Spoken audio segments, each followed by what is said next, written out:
নাই? হযরতে Jalaluddin Rumi রাদিয়াল্লাহু তাআলা বলছেন, ও আমার নবীর উম্মত, বস্তার মধ্যে ধান রেখে যে ঘুমিয়ে পড়েছো, বস্তার ধান কিন্তু নিচে ইঁদুর এসে ধান খেয়ে চলে গেছে। যা রেখে গেছে তা আমরা চট্টগ্রামের ভাষায় বলি সুবা। আপনারা বুঝতে পেরেছেন? চিটাটা রয়ে গেছে, ভিতর থেকে চালটা খতম করে দিয়ে গেছে। আপনি 1 মাস পরে যখন বস্তার মুখ খুলেছেন, চিটা বাদে কোনো চাল নাই। কিসে করলো এই কাজ?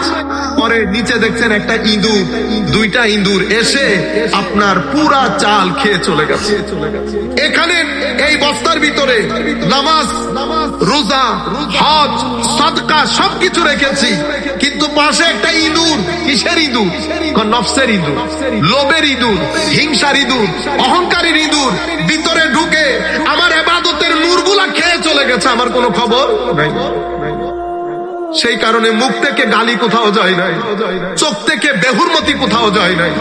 আমার নবী বলছেন, যার ভিতরে অন্যের ব্যাপারে হিংসা বিদ্বেষ থাকবে, তার দোয়া শবে বরাতে কবুল হবে না। শবে বরাতে দোয়া কবুল না হলে মাহে রমজানের বরকত থেকে আমি বঞ্চিত হয়ে যাচ্ছি।